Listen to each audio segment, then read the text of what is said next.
Ukraine without US arms, how long will they last? Keep in mind why the United States is cutting the weapon supply. Are Ukrainians paying the price for Zelensky's behavior at the White House? Do you feel so? He argued, there can be no negotiations, the Russians are evil, give us more weapons, and then rolling his eyes. And Justin Trudeau standing right in the middle, smiling away to glory. Really nothing to smile about. This is Putin's opportunity to show good faith. I mean, this is just, it's nonsense.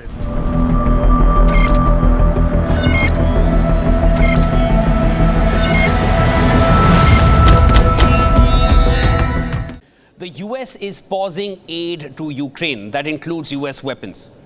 Is this surprising anyone? The writing was on the wall ever since that heated exchange between Trump, J.D. Vance and Zelensky at the Oval Office. And there have been conflicting views on Zelensky's White House debacle. Some have blamed Trump for the way he behaved, and some have also questioned Zelensky. But when you go back and watch that entire clip and the 40 minutes leading to that heated exchange, Trump seems uncharacteristically calm and Zelensky seemed like an upstart all throughout, rolling his eyes, murmuring, over-speaking over the US president, arguing, trying to correct Trump at times, challenging Trump's claim that US provided more aid than Europe. All of that happened in the first 40 minutes.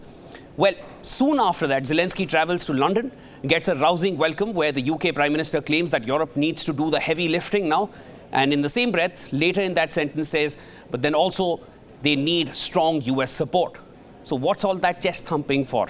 France and UK plan to propose a 1-month truce in the air, seas and energy infrastructure between Russia and Ukraine. And a day after this announcement or that proposal, Russia carried out a drone attack straight at the energy infrastructure in Ukraine's port of Odesa. You can consider that as a Russian reply. Ukraine has lost over 600 men as per the Russian Defense Ministry in one day. And this happened yesterday as Russia advances. What is Zelensky's game plan? Russia is advancing, US is halting its arms. What does Zelensky plan to do next? To discuss this further on Game Plan, I'm being joined by Dr. Glenn DIESEN. He's a professor of international relations at the University of Southeastern Norway and an editor at the Russia in Global Affairs journal. Glenn, always a pleasure speaking with you. Thank you so much for joining me here on Game Plan. Ukraine without US arms, how long will they last? Oh, it won't last long at all. I think the Europeans, this argument that they can fill the shoes of the United States and replace the weapon shipments, it's not going to happen. So I think it's fantasy at this time. And I think the Europeans recognize this, that this is just a bluster. But again, they're not sure what to do because keep in mind why the United States is cutting the weapon supplies. Again, it's not a great idea to cut weapon supplies ahead of negotiation. So this is a way for pressuring, putting more and more pressure on Zelensky and the Europeans to accept peace. So this is this idea that the weapons can simply be sourced from the Europeans instead, I think is just wrong. They don't have the weapons and they don't even have the proper money to buy the weapons. Glenn, and they don't have the logistics, by the way. This is very important. And the intelligence which the Ukrainians need to succeed on the battlefield. Exactly. Ukrainians are depending on the US for intelligence all through these years during this war. And Europe at large is mostly dependent on the US as part of NATO. So then how does this equation exist without the United States? Are Ukrainians paying the price for Zelensky's behavior at the White House? Do you feel so? Well, I think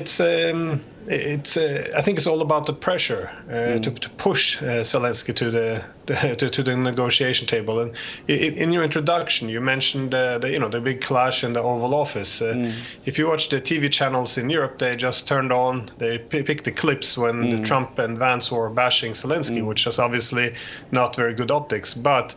As you pointed out, it's not just that Zelensky was seen as being rude, but Trump and Vance has made it very clear they want negotiations to begin, and Zelensky kept saying no, and this is even all this rhetoric when he talks about how evil the Russians are, how you can't negotiate with Russians.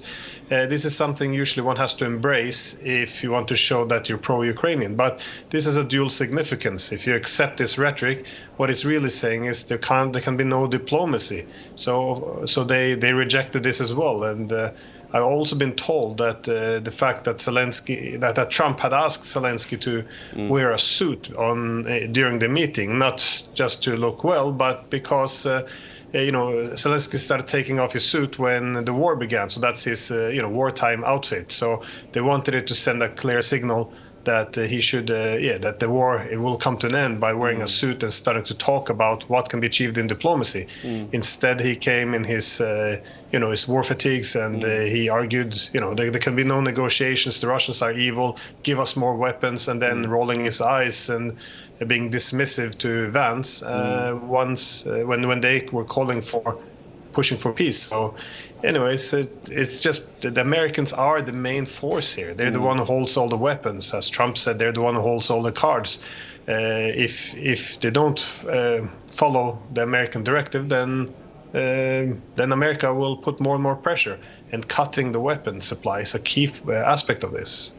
Glenn, European Union leaders, they were standing in one frame, and this happened during the London summit, where Zelensky went right after that meeting at the White House, and you have this entire group photograph, all European leaders standing there. Also in attendance was Justin Trudeau, standing right in the middle, smiling away to glory. He's the only one smiling there. I don't know what he's doing there in that equation, but eventually, whatever came out from that summit, this is what Keir Starmer himself said, that they need a final yes from the US. Whatever they have proposed, they will eventually take it right back to the US. So when it is incomplete, when it can't happen without the US, what is this entire summit for? What was that entire group photograph for? Is it just chest thumping and rhetoric, or anything more?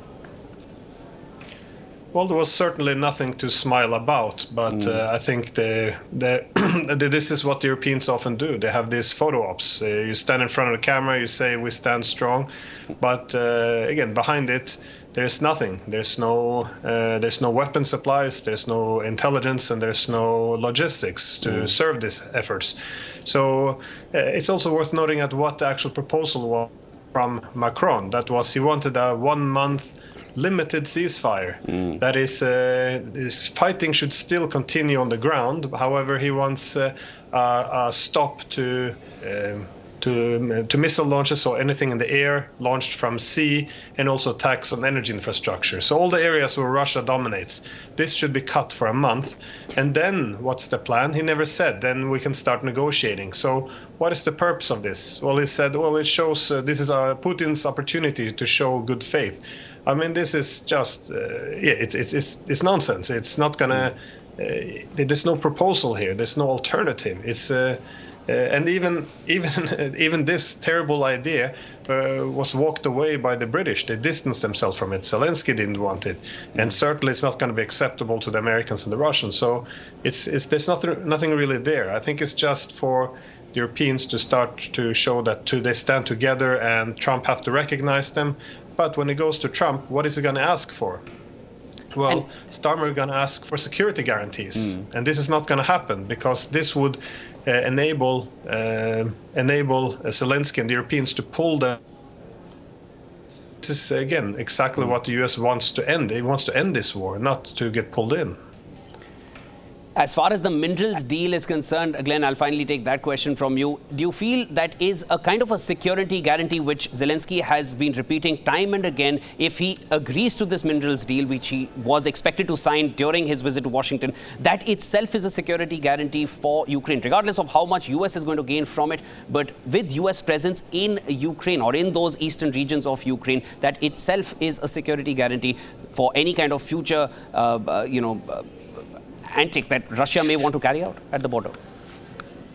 Yeah, that's correct. Of course, the United States will gain from this. I don't think it's a big secret that Trump wants a return on investment here. But with rare earth minerals, it's important to know that most of the capacity lies in China. The ability to do the mining as well as the processing is a very complex process, which don't really have all the capabilities or the tools. So it's going to be a decades-long effort, and the Americans will have to really get in there, which means that this mere presence of Americans is argued by Washington to be a form of security guarantee, that the Russians would think twice before they would attack such a long-term investment by the United States. So of course there's something to this argument. Yes, the Americans of course are looking to gain from this, but is it a good security guarantee? No, it's a fairly weak one. But it's also worth noting that this is the only security guarantee that that Ukraine can get, because even the Europeans are quite reluctant to put troops in Ukraine if they don't have any American backing, because any British and French troops who goes in will be eliminated by the Russian army. So it's not going to happen.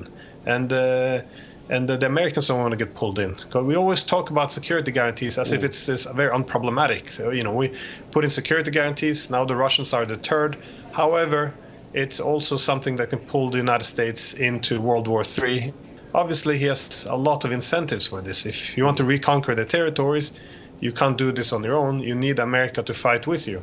And this is the huge danger of offering any security guarantees. Well, Zelensky definitely has himself and his entire country in a very, very unfortunate and tight spot at this point. One can only hope from the point of view of those fighting at the war front that this gets settled at the earliest. Thank you so much for joining me. That was Glenn DIESEN. Always a pleasure speaking with you.